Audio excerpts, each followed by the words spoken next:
So yeah, I'm thinking we can first start off with introductions. I can first go ahead. My name is Audrey. I am the co-founder and president of Everything Starts Small.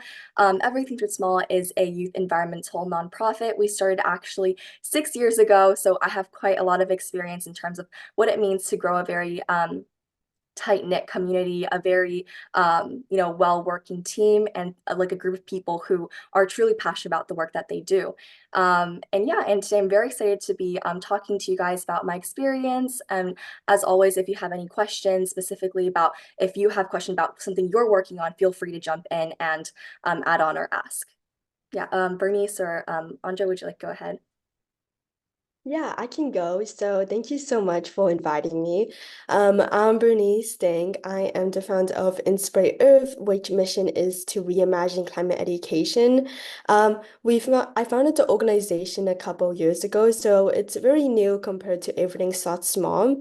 But I have been a part of many other nonprofit organizations where I'm just talking about the environment and also very climate focused, such as climate cardinals and etc. So I'm very pleased to be here and give any advice I can, whether it's joining these movements, being in charge of one, or really taking initiative. So hi, I'm Andra. I'm the founder of Project Connect and also the founder of Solus for Outdoor Workers. I've started both these organizations for a little bit under a year, so they're also fairly new. But what Project Connect serves to do is it's a website to help students find extracurriculars, and I think that involvement in extracurriculars and really starting your own organizations like you guys did is so important to partaking to your actual growth as a person and learning valuable skills that you can really apply to everyday life. So I'm always happy to help students whenever they need the help. And I'm really happy to be here at this webinar and sort of answer some questions that people might have because I know when I started my organizations, this would have been something so helpful to me. Yeah, I totally agree. I think throughout my experience, I've met a lot of people who have asked like, oh, like how do I get started? And I feel like similarly to how what you said, I feel like, in school we learn so many things, but I feel like with these, taking your skills and your particular passions and interests to the next level really kind of boost your experience in terms of like working with other people and really making real impact with your skills and interests. So I also think it's super meaningful. Um, so yeah, like together, just kind of to give a little bit of background for those of you guys who may not know, the three of us are on what we call a Yes Council. So Youth Empowerment Society is a um, Youth Empowerment Society is a group that we've come together to form. It's a group on Discord that really focuses on networking, learning, sharing advice. In fact, in this group that we all lead together. You can also get volunteer hours for giving advice as long as high quality advice. We have like a whole system going on there, and it's something that we recently just launched. So all of this like the recording for this event as well as future events, we'll also have one next week. We'll talk about it at the very end of this session. We'll also be there and we're thinking of covering like various topics. So if you think this is helpful, please do plan on sticking around and being part of that community.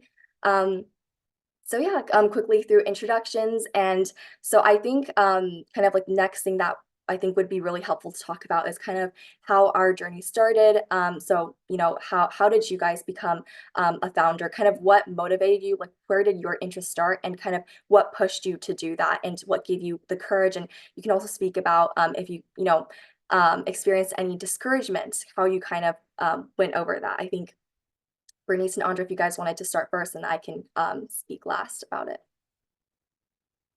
Yeah, I have something that I want to say about this. It's just that you really need to throw yourself into it. You're always going to have that first overall fear when you think like, oh, I think I want to start a nonprofit or I want to start an organization with a certain mission. And a lot of people don't have experience and don't know people who have experience in that, and that's going to hold you back.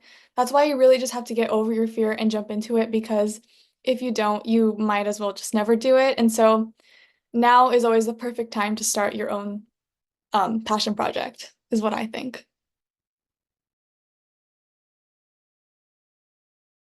Yeah, I definitely want to add on and agree to that. Definitely just start doing it. My journey started actually in middle school. So there was a sixth grade unit talked about climate change, environmentalism, and etc. And it was just very brief and short. I mean, obviously it was in the pandemic, but it was very striking to me that such an important topic isn't being talked about enough in climate education. So I joined this club. It's called a Marine Life Protection slash Climate Change Club.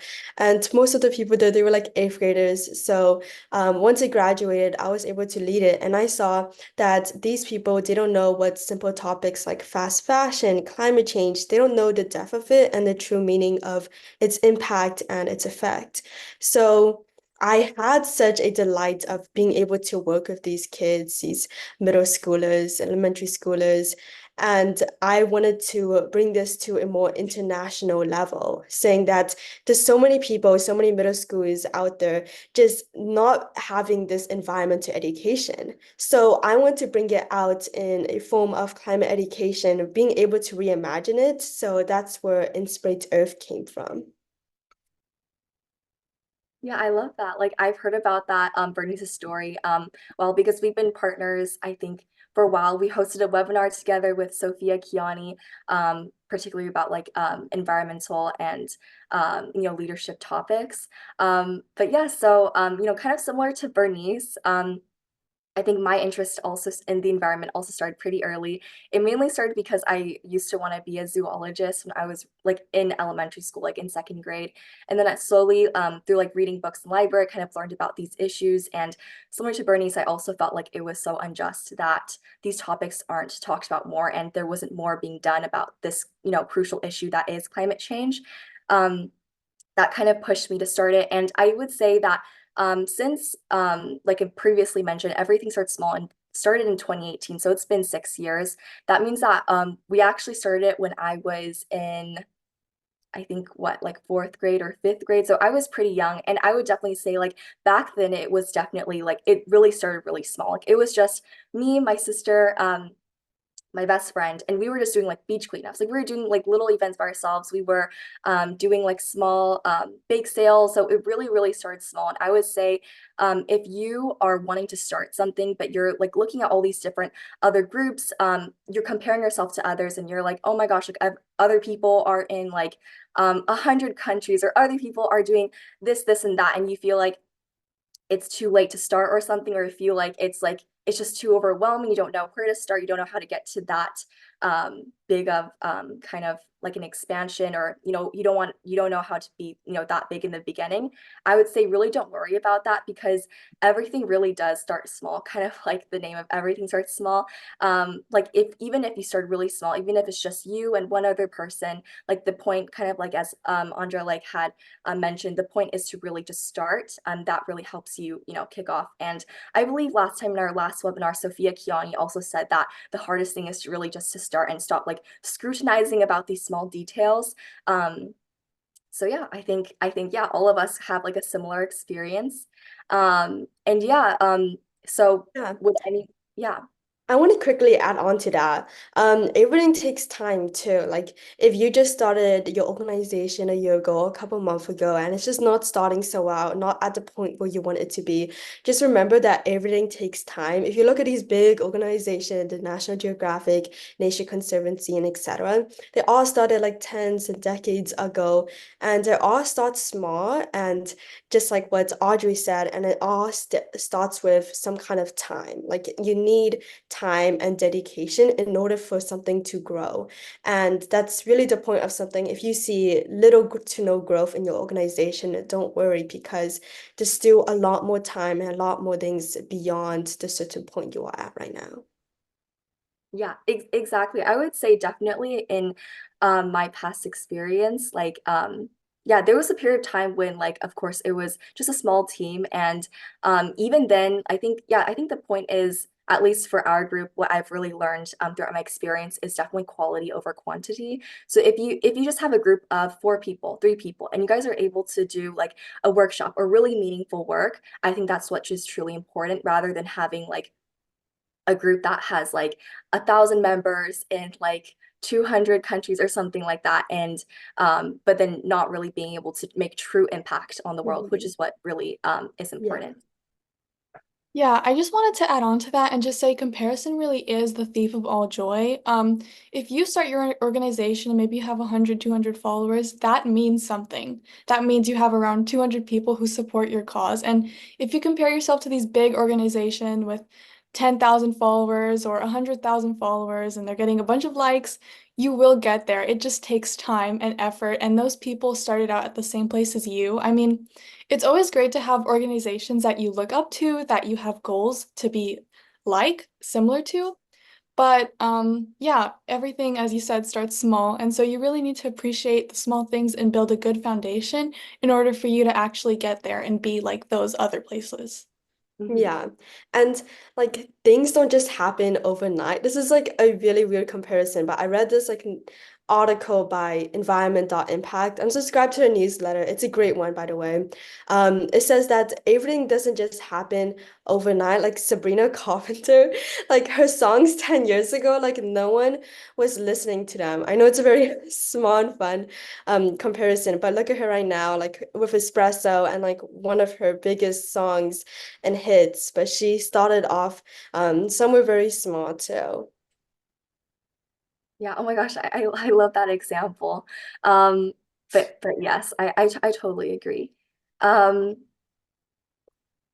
I totally agree. But yeah, so kind of like the next thing I want to talk about, and as I previously mentioned, if anyone has any like topics or any if you guys want to unmute and add on or ask a specific question about your specific situation, circumstance, like feel free to go ahead. We're here to really give you advice and really help you guys out. So the next kind of main topic is there any other like tips you guys would like to add in terms of your experience, not necessarily about what we just talked about, but anything in general before we dive into our next two topics, which are like social media and fundraising? I would like to add on that I think that a very important thing to consider when you are trying to grow your account is collaborating with and speaking to a lot of other organizations. Those people are really going to be your backbone and help you out when you need it. I think it's sort of like networking, and it's very important to your organization to have other people who are similar to you or have the same sort of mission to sort of back you up on your goals. And it's really great to have that community of organizations like, for example, how we sort of started this webinar. I mean, you just reach out to me, and I think that was really great. Just reach out to as many people. A lot of people in this community are very friendly, and everyone's always looking to offer a hand for help, so don't be shy. Yeah, I definitely agree. Like, there's gonna be people out there who is willing to help you. Like, shoot your shot on LinkedIn, on Instagram, whatever it is. For me, I actually messaged someone on LinkedIn. She was extremely kind, and she would offer like 2 to 3 hour conversations. And she had like her own job and her own occupation, but she's still willing to help you. Like, there's gonna be people out there who's willing to help and give advice. And I also believe it's important to educate yourself and really research before you actually create your organization. Like how I did it was that I subscribed to a bunch of newsletters like Catherine Hayhoe's, watching a bunch of TED Talks and etc. Make sure you have this foundation, being able to be credible and have this education behind your organization or your mission in general. Yeah. I do think like for instance, like Bernice and I also like all of us, like we met just through like reaching out. And like similarly, I Mhm. can't believe I think I almost forgot that, but I totally agree with Bernice and what Andra you've said. Especially like LinkedIn, I would totally I know like I feel like so when I first created my LinkedIn account, I think it was summer after freshman year. And the reason I actually created it because well, we have one of the participants here, but I created it because I met Dara and I met Dara through Discord and LinkedIn. And it was because she had kind of expressed how helpful it's been for her with like reaching out and everything. That's kind of why I started it. So I definitely think like don't be afraid to yeah, don't be afraid to do that. And I would say, like, for instance, this is just like my kind of perspective.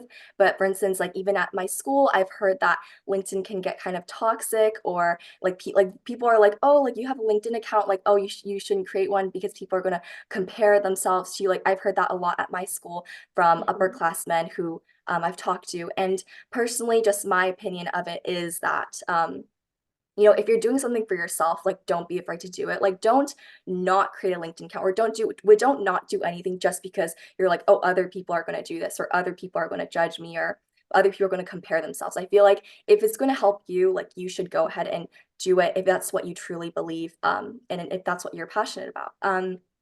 Yeah, like if it's helpful for you, I do think it would be very helpful to, create an account and really, express your passion and be able to connect with people because it's such a useful platform. And similarly to what Bernice said, I actually like last year I was doing like a project, and I had connected with this girl.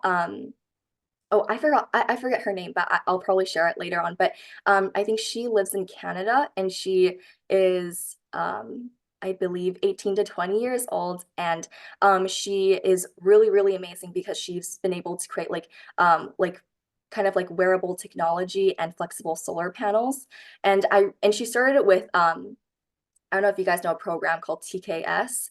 But anyways, I was talking to her about it, and through like I just reached out. I was like, hey, blah blah blah. I was like, I really love the work that you do. I'm really passionate about the same thing that you are. Would you be up for chatting whenever you are available? And then I've actually done that with quite a lot of people at like that I maybe I don't know through LinkedIn. Of course, you want to be safe and everything, but as long as they're like a legit person, like definitely do reach out. And a lot of people are actually way more willing to help you than you might think. Like definitely don't be afraid or anything, just as Bernice and Andra had said. Yeah, and definitely message, like, I definitely agree what you guys said. Definitely message people that you seek as role models. I was like pulling up my message a couple seconds ago. I sent to Sophia Kiani. If you guys don't know her, she's an amazing climate activist and the founder of Climate Cardinals. So I messaged her this exact thing. Hi, Sophia. It's great to connect with you. I'm a high school student working on a nonprofit organization for the environment.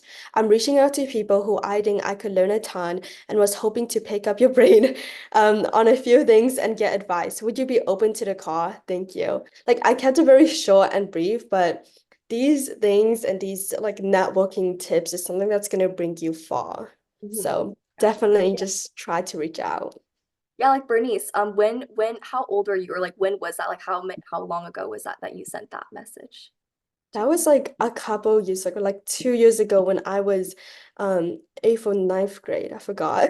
Yeah, and then if you guys didn't know, Bernice is now like the director of people operations of Climate Cardinals, which is the organization that's the largest climate organization, and it is because she took that step to reach out. So kind of that goes to show you how far like just one message can go. You know what I mean? So don't ever be afraid to do anything like that. Um, yeah, and then so I guess now we can kind of move on to social media. So specifically for social media, I particularly think that Andra can speak a lot about this topic. I do know, Andra, like you created Project Connect, I think just this year, and you guys have been doing so amazing on social media. Recently saw on your story you guys have 13,000 website like users. Like that's literally amazing. And she started this year, guys. So that really shows you like how much um dedication pays off, especially like strategic dedication. So, especially on social media, like, would you, Andre, like to have anything to say? Like, how did you get so kind of good at it? Like, when you started it, did you learn from other people's accounts, and how did you kind of get started on that? Yeah, so I did start Solace for Outdoor Workers, my actual nonprofit, earlier than that. So I was more familiar with networking with other organizations and this sort of like community of nonprofits. So that was very helpful, just like getting in there and sort of understanding who to talk to, the people in this community, etc. Because it really is a community of people dedicated to changing the world, even at such a young age. And so that was really helpful to know the people that I could reach out to. And something that I think really helped us grow was our willingness to help other organizations. Like we did these shout outs for people who posted on our website. We were always willing to help and do like collaborations to show their resources to other people. So we were always really willing to get these resources out to as many people as possible. And another thing that really helped on the social media behalf is Reels. That is something that I cannot stress enough. I mass produce reels in like a day and then I'll post them throughout the week, which has been very helpful to me as opposed to just like making it and then posting it and that gets a little bit hectic. So I would say focus on making reels and engaging with your target audience. I know that I have two target audiences, which are nonprofit organizations or youth organizations that want to post on my website, and then also high school students who are looking for extracurriculars. So I would say that depending on what you're starting, because everybody has their own niche, make sure that you're able to recognize your target audience and who you want to recruit, and then sort of appeal to them in something that you're offering to actually showcase how they can benefit from your organization, because it really does go both ways. Yeah, I love that. And I love how you mentioned that you make it all on one day, like, and then you post it. Like, do you have like a schedule that you like plan like on Sundays you're gonna do like one every day, or how does that kind of work? Yeah, so the thing that I really did not expect to love, but I did end up loving about Reels is that it requires creativity. So I actually don't have a specific posting schedule. I just when I'm at school or I'm taking a walk, I have these ideas that pop into my head. I'm like, oh, I could use this sound and make a reel out of it and sort of like showcase what we're offering to other students through this like trending sound. And so it really requires this certain sort of like creativity aspect, and you have to be willing to sort of open your horizons and be more open-minded when you're thinking about, creating reels or posts on social media to help get more engagement and followers. So yeah, it's not necessarily a specific science because it is difficult sometimes. But if you're a creative person, or even I would say I've seen some reels that give like ChatGPT prompts that you can put in, and then it'll help you generate content. I've never actually tried it myself, but if you are having issues with like starting out, I think that that could be a really great starting point. And then from there on, you might get the hang of it and then start to make your own reels. So it really does depend on what starting point you're at. Mhm. Yeah. And then kind of leading into that, I guess like the last main question that people have been asking about social media is like, because I know, creating reels is really is a lot of work, definitely like not everybody has that many ideas. And I know you mentioned you mentioned like maybe using like some external resources like AI to help you, generate some ideas. Besides that, like, do you ever feel like, are you ever like stuck on you feel like, oh, I don't know how to like, do you ever run out of ideas for reels? And if you do, like, do you do something particular to kind of get inspiration, or how do you get out of that? Yeah, so I think the best thing for me, and it really is to every other it is like to every individual. People have different sort of opinions on how to do things, but for me, if I take a walk and I just sort of relax, the ideas come to me better than like just telling myself to sit down and come up with 10 ideas. It really doesn't work like that, and you really just have to not stress out about it as much if the idea doesn't come to you right away, because trust me, there is people who go on social media and make like a bunch of reels at once. So you could definitely come up with some ideas. You just need to give it time. And I do want to touch on a message that somebody sent in the chat asking how do you balance information and detail and still make posts attractive. It really depends because when I make my reels, I don't put them on my grid. So it really just give me that more like leniency of how those reels come off because I don't have to make covers.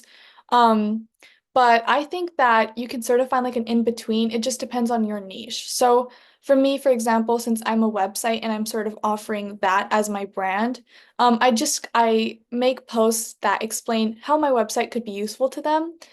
And for my nonprofit, which I guess is a little bit of a different approach, I do focus on letting people know the benefits of working with me. So I offer the Presidential Volunteer Service Award. We give community service hours. I make sure to really put out there the main centers of attraction that I know will get people's attention the most. So it really just depends on your organization and what your main focus is.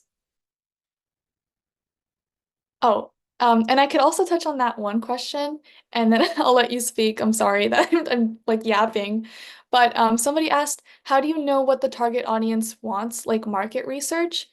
It really just depends. I think that the people speaking here are most likely focused on like being youth-led organizations, and so in that case, your main focus is mainly high school students and those who are looking for community service. And there's always people looking for community service. You just need to be producing that content. It may be difficult to produce a lot of content, but you do need to make sure that you're consistent in order for that content to actually reach the people who need it, because there's always more people to reach, and there's always going to be more people who do need the service that you're offering.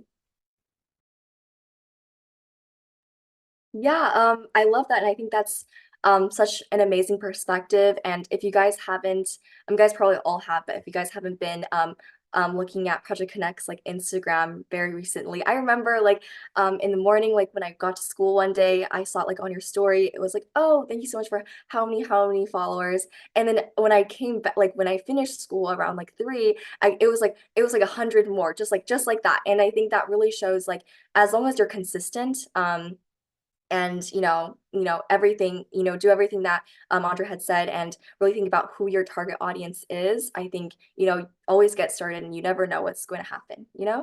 um, and I do see we have another question. These are such amazing questions.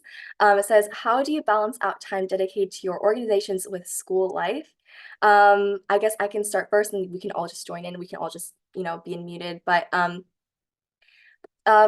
for myself, I would say that I do try to maybe dedicate, I think it really depends. I try to be flexible with myself. I think, especially as you're, getting older, school does get become more and more kind of taxing, if that makes sense, kind of takes more of your kind of mental capacity, and it takes a lot of time to, get a lot of that work done. I would say, if possible, kind of dedicate a set amount of time each week that you would dedicate into your organization or whatever project you're doing, so that it's not like you're just moving that time around and doing it like on a whim. Of course, it can be hard, especially as your organization gets larger and there's like a lot more people to reply to. But I would say that for me, for instance, like Saturdays is kind of like the day I kind of, I associate Saturdays with Everything Starts Small, because our weekly meetings are on Saturdays. So I think what really helps, especially is if you wanted to set up like weekly meetings.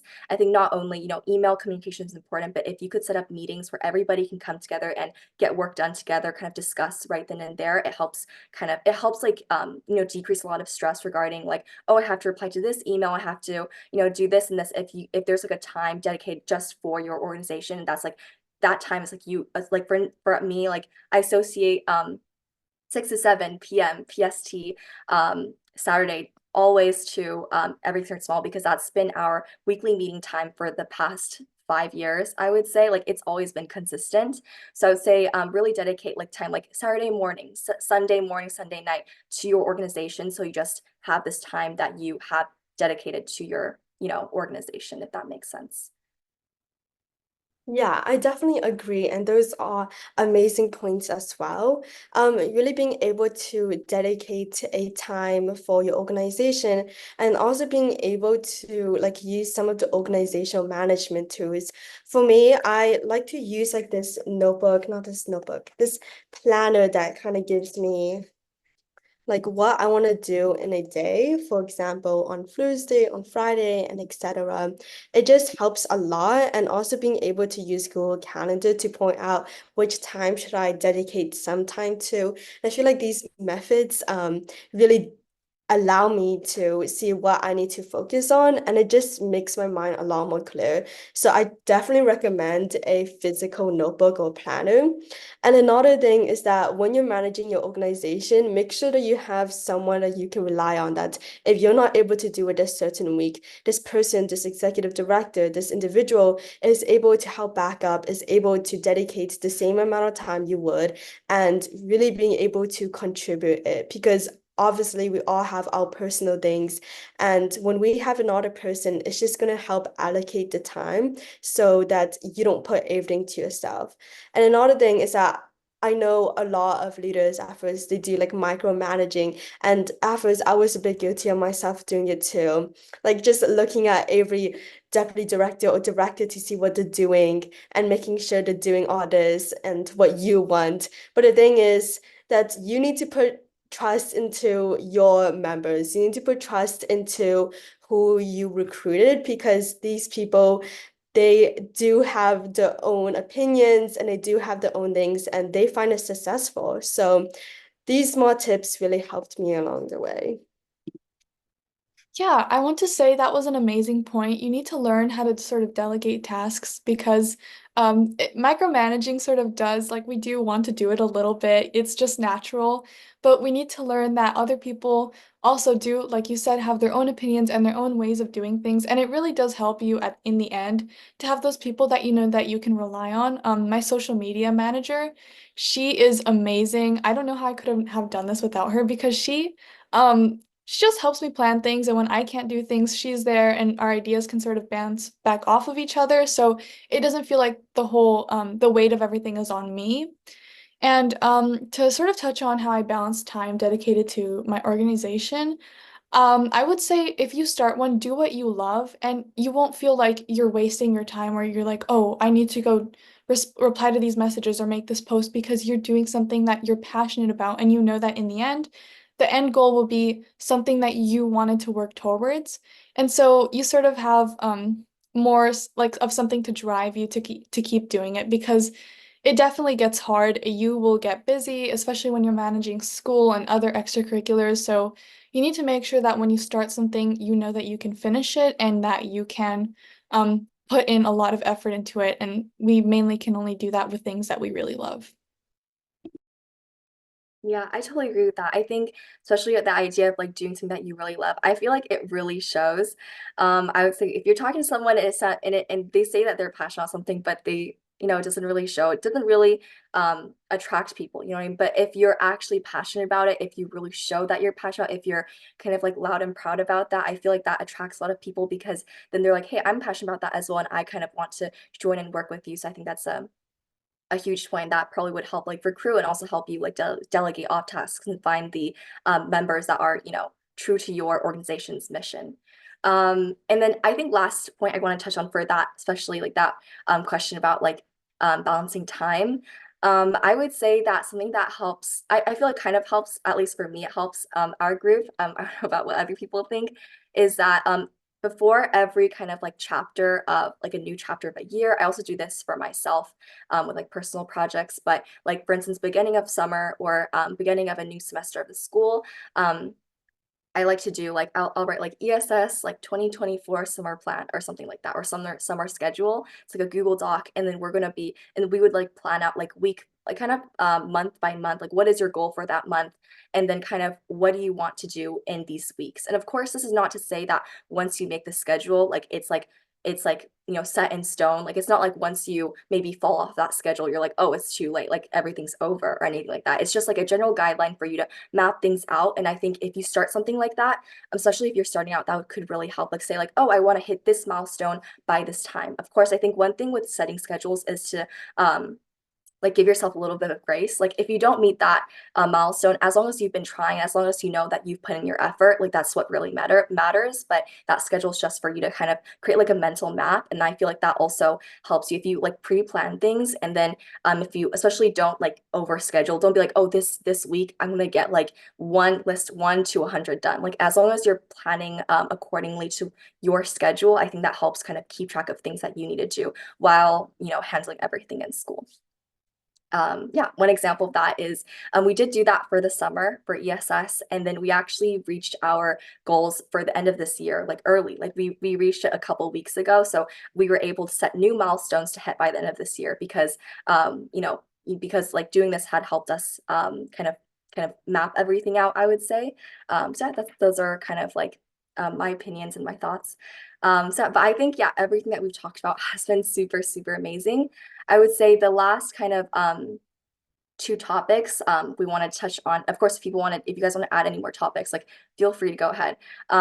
Is like kind of recruiting and fundraising, especially for fundraising, at least if you're doing like in-person projects. I know fundraising can be super hard. I would say, especially, yeah, and Bernice and Andra, like if you hadn't have anything, you guys can just unmute and go ahead. But for ESS, what has really helped is well, when we were a really small organization, our main like fundraising was through bake sales. But I know it's kind of difficult, especially in the US where there are so many more restrictions. Where we were, when we started ESS, we were in Taiwan, which is where I was born. There was like a market where as long as as long as you like book a booth, like you can sell things. You don't really need a permit or anything, if that makes sense, as long as like safe. So we were making like brownies and cookies and selling it, and people actually really liked the banana bread that we were making. So it was like a great experience. But I would say definitely as you're getting older, and also you know, with these restrictions, it's difficult to, you know, sell things, especially ESS. We haven't been able to sell anything because you need kind of like a seller's permit, if that makes sense.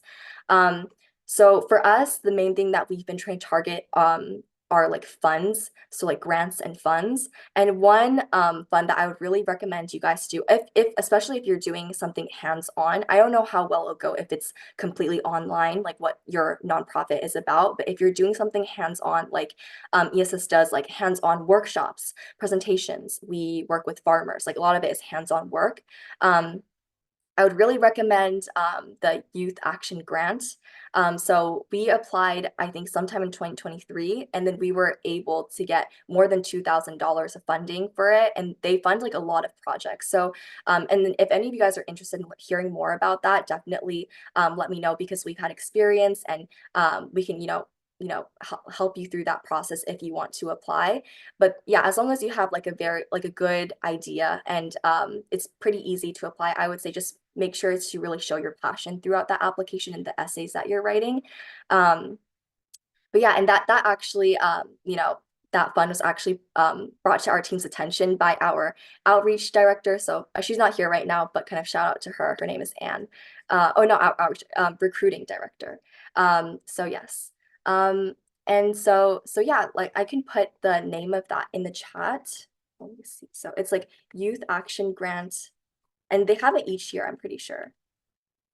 And it's like more than 100 projects that they fund. So, and then I would say if you're doing that, and if your organization does a plethora of projects, like for ESS, we have a lot of different projects going on. It's not just one. We have like, we work with schools, we work with farmers, we work with indigenous peoples, like we do like a lot of stuff.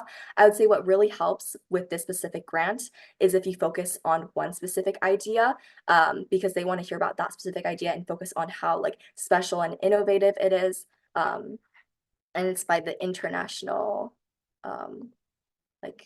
baccalaureate organization. Let me quickly find the link to that actually, so you guys can just, check it out. But yeah, does anyone want to like share their thoughts in terms of fundraising or anything like that? Yeah. Oh, sorry. This will be really quick. The Karma for Care is an grant is another grant that I actually got for Solas, and we got like $1,000, and I got to distribute that evenly to throughout like four of my other chapters. So we got about 20 donations here, like care packages that we made, and then 20 in each other chapter. So these grants are really amazing when you get them and you can utilize them to sort of push your mission forward. So I'd say that grants are probably the best method of fundraising. Yeah, I definitely agree. I don't have too much experience, honestly, but definitely look into these grants and these things that's able to provide you these money, especially local grants. Some cities actually provide these ones, and it's just highly more likely that you'll get it when you're a local, obviously.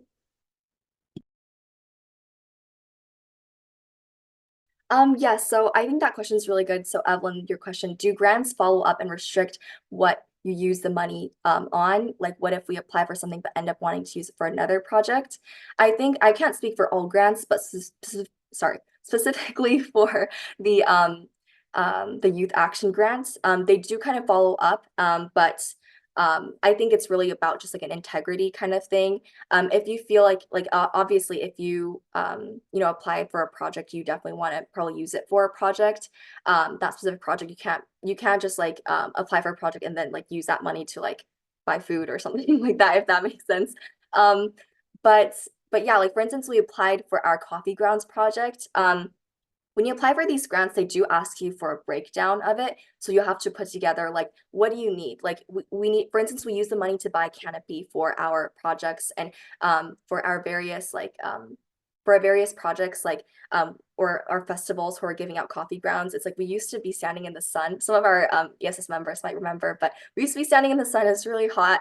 So we put it in our kind of list that if we got this money, we wanted to buy a grant. We wanted to buy things like tables. We wanted to buy these, even like shovels, materials, just these things. Like don't anything you need the money for, just put it on. If it's like, oh, we need it to buy like posters that we don't have, like even these simple things, definitely put those things on to show them that you really need this and to really emphasize that, you have a great idea and you've been able to start it, but then to really be able to make a true impact, you need their help. I think that would be the best way to do it. And I think it's definitely like integrity thing. So yeah, if you do get the grant, they don't ask you for your receipts or anything, but I would say definitely still make sure it's used in a responsible manner and not not irresponsibly. And then someone asks, how do you make people care? I'm mainly starting out from my school, but getting people through the door is hardest. Do you have any tips? Now, do you guys want to speak a little bit about that before I go ahead and yeah. Yeah, I can definitely speak about it, but it mainly depends on your target audience. But I'll speak on like middle school or high school. If you're interested in having people to actually come there, try to see who are your age range and what do they want. For example, when I did my club in middle school, they really liked food and they were really interested in these hands-on and interactive activities. So during the meetings, I would bring like food, cookies, and etc. And I would just promote it and put it in there because yes, people, especially during lunch meetings, or if you have something like this, try to get something that people actually want and people are willing to come because of that certain thing. And also being able to really exhibit your passion and showing that you are passionate about this and you want to do this and that you are willing to put this and your effort and willing to get people to do it. So, really make sure that you're able to exhibit your passion and find what your target audience want. And that kind of relates back to the social media as well. Yeah, I just wanted to touch on that and say, as I mentioned before, with like starting something that you're actually passionate about, that will come in handy for so many things. Like, for instance, the grants, a lot of the times, or sometimes they'll do interviews with you and sort of see how you plan to use the money and what your organization does. And if you're passionate about what you're doing, that'll sort of just flow out, and your passion for it will definitely be displayed to them, and they're going to be more likely to give you the grant and help you with something that they can tell you really care about. And also getting other people to care or join in on your organization or support you. Yeah, like Bernice mentioned, as long as you have that sort of passion, people will see it and people will get excited with you and they're going to be like, "Oh, could you tell me more about it?" And it'll just like flow out because you really do care. Like for example, I started a club at my school for first gen students, and it was just about like creating a community. And it's not that like, impressive of a club, but when they would ask me what the club was about, I just told them like how important I thought it was for people to get that education and to create a sense of community. And once that starts flowing out, people can tell and they get excited with you. Oh, and sorry, I also just wanted to add, and sort of showing people like that mutual relationship of benefit, especially when you have an organization and maybe you're fiscally sponsored and you can offer volunteer hours and the Presidential Volunteer Service Award or something like that. It's definitely important to also show how they can benefit because at the end, that's what a lot of people care about. They want to see if they can get extracurriculars for the college applications, if they can get hours so they can graduate or something like that. It's important to also show them that yes, you'll be working with us and working towards a greater cause, but also this will benefit you in the long run. So it works both ways for us, for you to sort of work with us. Yeah, but I also, yeah, I totally agree. Definitely work on something that you're passionate about. And I think, I think that, kind of, yeah, on like volunteer hours, even if you can't, because I know it's difficult to get it, the PVSA kind of status. Every service mall has it, but does take a lot of, you have to, I'm pretty sure you have to take a test, like you have to, or there's like a lot of paperwork behind it. So, or at least for us, there was a lot of paperwork behind it. So I think even if you work with another organization, let's say if you're an organization that is environment, and if you work with everything sort of small, then your other organization could also maybe offer that volunteer hour. So you don't always think, I don't think you should allow like paperwork to really get in your way. Like your organization is still an organization, even if, even if it's not, even if it has like the status, like you should still, do it and still get into the work. But yeah, I think that's like super helpful in terms of like fundraising and recruiting. I would say how to make people care. I would say, yeah, again, like really focus on your passion, but I do know how difficult it can be. I remember but I think definitely don't be afraid to put yourself out there, because like for instance our one of our blog editors, her name is Isha. She's an amazing ESS member. She's been with us for a while, and now she's in university. So I actually got in contact with her because I went to my younger sister's school event and I was passing out flyers. So imagine me as okay, some people might think this is annoying, but that's the thing. It's like, even if you feel like people are going to judge you for it, you should still go ahead and do it, because you never know. Like you shouldn't be afraid of, oh, people are going to talk bad about me if I show that I care a lot about this issue. Like people are going to judge me because I care about the environment. People are going to, oh, why is she trying so hard to do something? I feel like if you always think about what other people think, which you, of course, yeah, like everybody in the world has opinions, whether nice or not, don't let that get in your way, because that's really going to hold you back, honestly. Um, and then yeah, I was handing out flyers, and yeah, we got this amazing member, and she was able to help recruit other people. Like definitely don't be afraid to put yourself out there.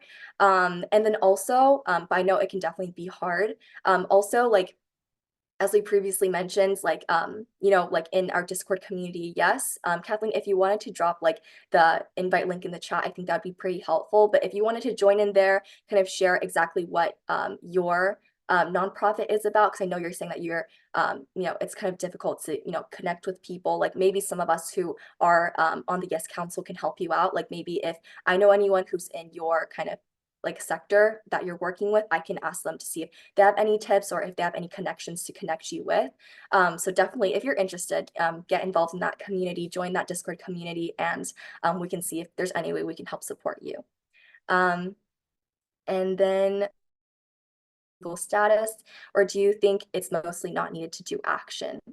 Yeah, and then Bernie says looking into fiscal sponsors. So I think, yeah, definitely that is way easier than doing it yourself. At least for everything starts small. Like it was a really long process. I don't know how to stress it, but it was like we submitted all the paperwork, and then it was like months before we heard back from the government. We're registered in California, but it was like a huge long process. I would say don't if you're starting something, don't make that your first course of action. Like make your first course of action like really getting started on the work. I think that's helpful, and maybe if people want to donate, if they want to get a tax write-off. But I think other than that, it's not the most important thing, at least in my opinion. But I think it's important because I think it's helpful in some ways. Of course, I'm not saying it's not helpful, or else we probably wouldn't have gotten it. But definitely, it is helpful, but don't make that kind of your first step, if that makes sense. Don't be like, oh, I can only start my project once I'm have a legal status, if that makes sense. Yeah, I just wanted, oh, I'm sorry. You can go Oh ahead. no, no, I was gonna say I think it comes like secondary to action. Yeah, I just want to say don't let like hearing all these organizations say that they're 501(c)(3) stop you from starting your own. That was a big barrier of mine. Like I would tell my family members, "Oh, I want to start this nonprofit. I'm really interested in helping outdoor workers protect themselves from skin cancer." And they were like, well, first of all, who's doing that? Like who that's such a niche random organization. And they were like, "We don't have any experience with nonprofits. We don't know any lawyers." And I really let that stop me and put it off for some time, but I went ahead and did it anyways. And it just started. You don't need to have that 501(c)(3) in your bio, because in the end, it really just matters the impact that you're trying to do, the people that you can reach out to. And it's more impactful for you to maybe start clubs at your school and then maybe expand to other regions, as opposed to having that legal status, because in the end, it might make you sound more official, but there's other ways to do it as well. And fiscal sponsorships are possibly one of the more easier routes for you to take, and they give you just about the same benefits. So I would definitely like agree with you and say don't stress out about that and definitely do not let that stop you from starting your organization because if you really do want to file for 501(c)(3), you can go ahead and do that at the end. But don't let that stop you from doing something that you're actually passionate about and don't be afraid of it. Yeah, exactly what Andra had said. Like for everything started small, we hadn't become a 501(c)(3) until 2023 or 2021. I'm sorry, 2021.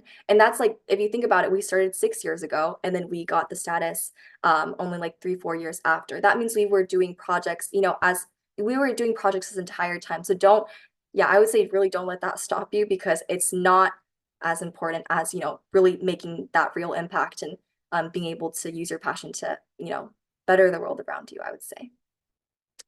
Um, and yes, I know some of us do have to leave pretty soon. Like Bernice, I know Bernice has a meeting at 2, so she might have to go. Um, but yeah, like, was there anything else? Those are kind of our main topics. Was there anything else that anyone wanted to ask about or bring up? And then, as always, if you join the Yes Discord group, if you have any questions, like anytime, or if any of you guys wanted to, schedule maybe a meeting, or for instance, like I would be totally open to scheduling meeting, discussing with some people. So yeah, like we're a totally open community, and if you just go in there and connect with some of us, yeah, we're open to helping you out in the ways that we can. Yeah, definitely. I put my email in the chat. Um, if you have any questions, feel free to message my Discord as well. It's Bernice. But I can't emphasize more that being able to start your organization, if you have that passion, if you have that drive, just start it. You're gonna have a bunch of experience in a way, a bunch of challenges, but the most important thing is that you are learning from it. And once you learn from it, you're able to really become a better individual, both in leadership and in your organization. Yeah, I want to thank you so much for the opportunities to let me just give my 2 cents on some advice that I have from my experience. Like I mentioned before, it's something that definitely would have helped me, and that I'm so passionate about helping other people. Because, like I said, don't let that fear stop you. Everybody's scared. And I mean, like, look at the all the organizations that people have started. It's such a large, fantastic, and enthusiastic community, and you can be a part of it too. Everybody's so welcoming. You just need to really get over that first step and then it just happens. It really just it unravels as you keep going and you start out with this big idea, but you need to take each step and that happens over time. Well, yeah, thank you guys so much. Thank you to everybody who joined again. So glad you guys were here. Hopefully we were able to help you in some way. Again, definitely reach out to us if you have any more questions or if you just want to chat. Thank you so much, Bernice and Andra, and everybody who, helped put this together.